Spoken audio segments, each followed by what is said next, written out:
ವೇದನೆ ಸಿನಿಮಾ ರೋದನೆ ಅದೆಲ್ಲ ನಮಗೆ ಇರಲಿ. ನಾವಿಲ್ಲಿ ಬಂದಿರೋದು ನಿಮ್ಮನ್ನು ಖುಷಿ ಪಡ್ಸಕ್ಕೆ. ನನಗೆ ಕಾಲಲ್ಲಿ ಆಣಿ ಇತ್ತು, ಹಂಗೂ ಡ್ಯಾನ್ಸ್ ಮಾಡಿದೆ, ಪೈಲ್ಸ್ ಇತ್ತು, ಮ್ಯೂಸಿಕಲ್ ಚೇರ್ ಗೆದ್ದೆ, ಕಡ್ರಾಸ ಆಗಿತ್ತು, ಬೋಂಡ್ ಆರೋ ಗೆದ್ಕೊ ಬಂದೆ. ಅದು ಅವ್ರು ಬೇಡದಿರೋ ವಿಚಾರಗಳು. ನಮ್ಮ ಸಿನಿಮಾ ಬಾಧೆ ಅದು, ನಮ್ಮ ಸಿನಿಮಾ ರೋದನೆ ಅದು. ಅವ್ರು ನನಗೆ 40 ಹೋಗಿ ಹಾಕ್ಕೊಂಡು ಕೆಲಸ ಮಾಡಿದೆ, ಫ್ರಾಕ್ಚರ್ ಇದ್ರು, ಫೈಟ್ ಮಾಡಿದೆ, ಅದು ಬೇಡ ಅವ್ರಿಗೆ ಯಾರಿಗೂ. ಅವ್ರಿಗೆ ಬೇಕಿರೋದು ಒಂದು ಖುಷಿ. ಪಾಠ ಕೇಳೋ ಸ್ಕೂಲ್ಗೆ ಹೋಗೋದಿತ್ತು, ಮೇಷ್ಟ್ರು ಕರ್ಕೊಂಡು ಇಲ್ಲಿ ಬರೋದು ಬೇಕಿರಲಿಲ್ಲ. ಚೆನ್ನಾಗಿ ಯಾರು ಹೋಗೋದಿಲ್ಲ. ಎಷ್ಟೊತ್ತು ಮಾತಾಡ್ತೀನಿ ಅಷ್ಟೊತ್ತು ಖುಷಿ ಆಗಂಗೆ ಮಾತಾಡ್ತೀನಿ. ಈ ಜನ ಏನೋ ಕೇಳಿದ್ರಿ. ಓಕೆ, ಈ ಸಿನಿಮಾಗೆ, ನಮ್ಮ ಹಾಡಿಗೆ ಸಂಬಂಧಪಟ್ಟಂಗೆ ಅಥವಾ ನಮ್ಮ ಟೈಟ್ಲಿಗೆ ಸಂಬಂಧಪಟ್ಟಂಗೆ ಮೇಡಮ್ ಆಗಲೇ ಚೆನ್ನಾಗಿ ಹೇಳಿದ್ರು, ತುಂಬ ಚೆನ್ನಾಗಿ ಹೇಳಿದ್ರು. ಹೌದು, ನಾನು ತುಂಬ soft person. But Manvita madam ಏನು ಗೊತ್ತಾ, ನನ್ನ ಜೀವನದ ಇಂಟ್ರೋಲ್ ಮೇಲೆ ಬಂದರು.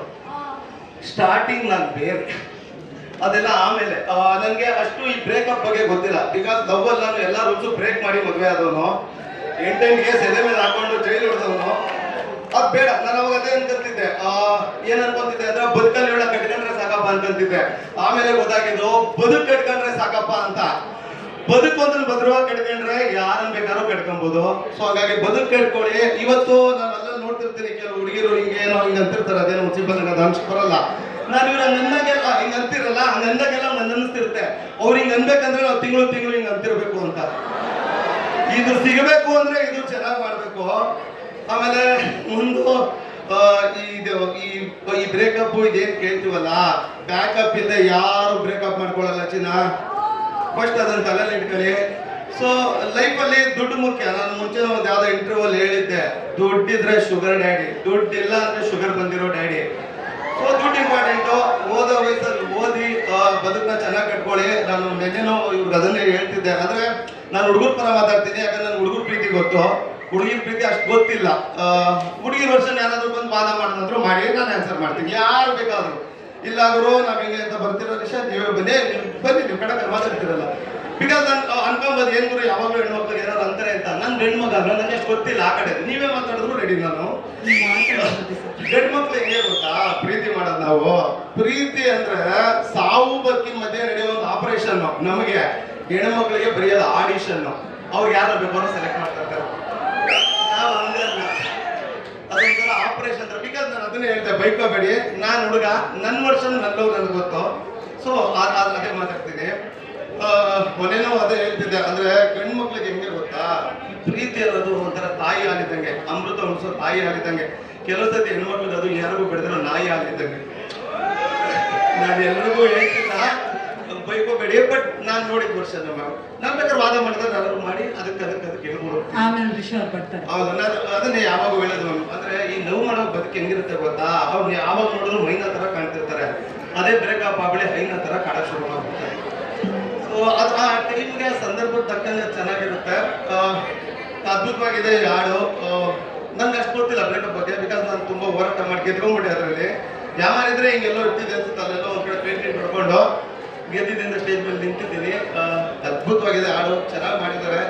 ಇಡೀ ಟೀಮ್ ಒಳ್ಳೇದಾಗಲಿ ಮ್ಯಾಮ್. ನಾನು ಇದಕ್ಕೆ ಬೇರೆ ತುಂಬ ಮಾತಾಡೋಕೆ ಓವರ್ ಅನ್ಸುತ್ತೆ. ತುಂಬ ಮಾತಾಡ್ತಿದ್ದೀವಿ ಎಲ್ಲರೂ. ಮುಂದಿನ ದಿನಗಳಲ್ಲಿ ಮಾತಾಡ್ತೀನಿ. ಇರು ಸರ್, ನೀವು ಯಾವಾಗಲೂ ಗೆಲ್ತಾ ಇರಬೇಕು ಸುದೀಪ್ ಸರ್, ಯಾವಾಗಲೂ ಗೆಲ್ತಾ ಇರಬೇಕು. ಅದನ್ನೇ ನಾವು ಕೂಡ ಆಶಿಸೋದು. Thank you so much. ಇಂದು ಇಂಟ್ರಾಕ್ಷನ್ ಇದೆ. ಅದಕ್ಕೂ ಮೊದಲು ಕಿರಣ್ ಆದಿತ್ಯ ಅವರೇ ಫಸ್ಟ್ ಆಫ್ ಆಲ್ ಪ್ರೀತಿಯ ಸ್ವಾಗತ. ನಾಯಕ ನಟನಾಗಿ ಕನ್ನಡ ಇಂಡಸ್ಟ್ರಿಗೆ ದಯವಿಟ್ಟೊಮ್ಮೆ ಜೋರಾದ ಚಪ್ಪಾಳೆ.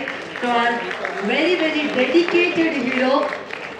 ನಿಮ್ಮ ಹಾಡು ಸಿಕ್ಕರೆ ಒಳ್ಳೆ ಹುಕ್ ಸ್ಟೆಪ್ ಎಲ್ಲ ಹಾಕೊಂಡು ಫುಲ್ ಹಾರ್ಟ್ ಬ್ರೇಕ್ ಫೀಲ್ ಅಲ್ಲಿ ಸಕ್ಕದಾಗಿ ಡೆಡಿಕೇಶನ್ ಇಂದ ನಮ್ಮ ಕನ್ನಡಿಗರ ಮುಂದೆ ಬಂದಿದ್ದೀರಾ.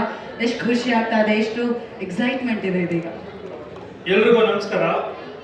ನನ್ನ ಹೆಸರು ಕಿರಣ್ ಆದಿತ್ಯ, ಲೈಫ್ ಟುಡೇ ಸಿನಿಮಾದ ಹೀರೋ. ಫಸ್ಟ್ ಆಫ್ ಆಲ್ ಇಲ್ಲಿ ಬಂದಿರತಕ್ಕಂಥ ಎಲ್ಲ ಮೀಡಿಯಾದವ್ರಿಗೂ, ಎಲ್ಲ ನನ್ನ ಟೀಮ್ಗೆ, ಫಿಲಮ್ ಇಂಡಸ್ಟ್ರಿಯಿಂದ ತುಂಬ ಜನ ಸಪೋರ್ಟ್ ಮಾಡೋಕ್ಕೆ ಬಂದಿದ್ದಾರೆ. ಸೊ ಎಲ್ರಿಗೂ ಥ್ಯಾಂಕ್ಸ್. ಇದ್ರ ಬಗ್ಗೆ ಮಾತಾಡ್ತೀನಿ. ಅದಕ್ಕಿಂತ ಮುಂಚೆ ಸಿನಿಮಾ ಬಗ್ಗೆ ನಾನು ಸ್ವಲ್ಪ ಹೇಳ್ಬಿಡ್ತೀನಿ. ಲೈಫ್ ಟುಡೇ ಇದು ಕಂಪ್ಲೀಟ್ಲಿ ನಿಮ್ಮದೇ ಸಿನಿಮಾ, ನಿಮ್ಮದೇ ಕತೆ.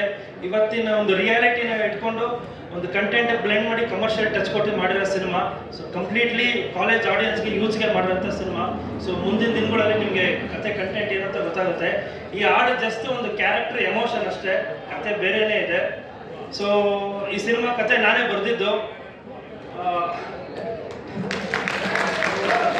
ನಾನು ರಾಕಿಂಗ್ ಸರ್ ಎಷ್ಟೋ ಫ್ಯಾನು.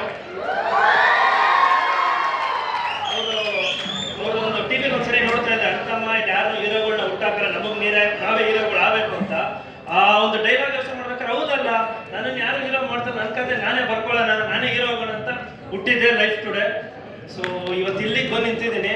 ಸೊ ಈ ಸಾಂಗ್ ಏನಕ್ಕೆ ಅಂದರೆ ತುಂಬ ಜನ ಸಿನಿಮಾದವರೇ ಫೆಬ್ರವರಿ 14ಗೆ ನಮ್ಮ ಸಿನಿಮಾ ಇಂಡಸ್ಟ್ರಿಯಿಂದ ಒಂದು ಲವರ್ಸ್ಗೆ ಅಂತಾನೆ ಬಿಡ್ತಾರೆ. ಬಟ್ ನಾನು ಪಕ್ಕ ಸಿಂಗಲ್ ಆಗಿರೋ ಹುಡುಗರಿಗೆ, ಬ್ರೇಕಪ್ ಆಗಿರೋ ಅಣ್ಣ ತಮ್ಮಸ್ಗಳಿಗೆ ಈ ಸಾಂಗ್ನ ಬಿಡ್ತಾ ಇದ್ದೀನಿ. ಸೊ ಫೆಬ್ರವರಿ 14th ಎಲ್ಲ ಬ್ರೇಕಪ್ ಆಗಿರೋ ಹುಡುಗರು ಸೆಲೆಬ್ರೇಟ್ ಮಾಡಿ, ಎಂಜಾಯ್ ಮಾಡಿ, ಖುಷಿ ಪಡಿ ಅಂತ ನಾನು ಈ ಮುಖಾಂತರ ಹೇಳ್ತೀನಿ. ಇನ್ನು ಮುಂದಿನ ದಿನಗಳಲ್ಲಿ ಸಿನಿಮಾ ಬಗ್ಗೆ ಮಾತಾಡ್ತೀನಿ ಅಷ್ಟು ಸಾಂಗು. ಸೊ ಫೈನಲಿ ನನ್ನ ಟೀಮು, ಡೈರೆಕ್ಟರ್ ಕಾಂತರಾಜ್ ಸರು ತುಂಬ ಪ್ರೊಫೆಷನಲ್ ಡೈರೆಕ್ಟರ್, ಸಾಕಷ್ಟು ಅವರಿಂದ ಕಲ್ತಿದ್ದೀನಿ. ತುಂಬ ಡಿಸೆಂಟಾಗಿ ಹಿಂಗಿರೋದು ಅಂತ, ನಾನು ತುಂಬ ಇಂಡಿಸೆಂಟು. ಸೊ ನಿಮ್ಮಿಂದ ಕಲಿತಾ ಇದ್ದೀನಿ ಸರ್. ನಮ್ಮ ಶ್ರೀಧರ್ ಸರು ಮೆಲೋಡಿ ಕಿಂಗ್ ಅವರು, ಆ್ಯಕ್ಚುಲಿ ಎಷ್ಟೋ ಸಿನಿಮಾಗಳು ಇಟ್ಕೊಟ್ಟಿದ್ದಾರೆ. ಅವ್ರ ಹಾಡುಗಳು ನಾವು ಆಲ್ಮೋಸ್ಟ್ 1 ವರ್ಷ ಕೇಳಿದ್ದೀವಿ. ಕೃಷ್ಣ ಲವ್ ಸ್ಟೋರಿ, ಮೋಸ. ಸೊ ಆ ಸಾಲಿಗೆ ಇದು ಸೇರುತ್ತೆ ಸರ್. ಒಂದು ಓಪನ್ ಆಗಿ ಹೇಳ್ತೀನಿ, 2026 ಆಡಿಯೋ ಮಾರ್ಕೆಟ್ ನಿಮ್ಮದೇ. ನಮ್ಮ ಹತ್ರ 4-5 ಬಾಣ ಇದೆ ಸಿನಿಮಾಗಳಲ್ಲಿ, ನಾವು ಬಿಟ್ಟಿರೋ ಚಿಕ್ಕ ಬಾಣ ಇದೆ, ಇನ್ನು 3 ಬಾಣ ಬೇರೆ ಲೆವೆಲ್ ಹೊಡೆಯುತ್ತೆ. ಸೊ ಅದಾದಮೇಲೆ ಮೇಯ್ನು ಪ್ರೊಡ್ಯೂಸರು, ನನಗೆ ಪ್ರೊಡ್ಯೂಸರ್ ಅಲ್ಲ ನಿಜವಾಗಿ ಹೇಳ್ಬೋದು, ನನಗೆ ಅಣ್ಣ, ತಂದೆ ತಾಯಿ, ಗುರು, ಗಾಡ್ ಫಾದರ್ ಎಲ್ಲದಕ್ಕಿಂತ ಜಾಸ್ತಿ ನಮ್ಮ ಅಪ್ಪ ಅಮ್ಮ ಹೆಂಗ ನಂಗೆ ಅವರು ನನಗೆ. ಸೊ ಇವತ್ತು ಈ ಸ್ಟೇಜ್ ನಿಂತಿದ್ದೀನಿ ಅಂದರೆ ಅದು ಅವ್ರು ಕೊಟ್ಟಿರೋದೇ ನನಗೆ, ಅವ್ರು ಕೊಟ್ಟಿರೋದಕ್ಕೆ ನಾನು ಇವತ್ತು ನಿಂತಿರೋದು. ಸೊ ನಾನು ಎಲ್ಲರೂ ಒಂದೇನು ಕೇಳ್ಕೊತೀನಿ ಅಂದರೆ, ದಯವಿಟ್ಟು ಒಬ್ಬ ನಿರ್ಮಾಪಕನ ಉಳಿಸೋಣ. ಅಂಥವ್ರು ಉಳಿದ್ರೆ ನನ್ನಂತ ಎಷ್ಟೋ ಜನ ಕಲಾವಿದರು ಬರ್ತಾರೆ. ಸೊ ದಯವಿಟ್ಟು ಫಸ್ಟ್ ನಿರ್ಮಾಪಕನ ಉಳಿಸೋಣ ಇವತ್ತಿನ ಪರಿಸ್ಥಿತಿಗೆ.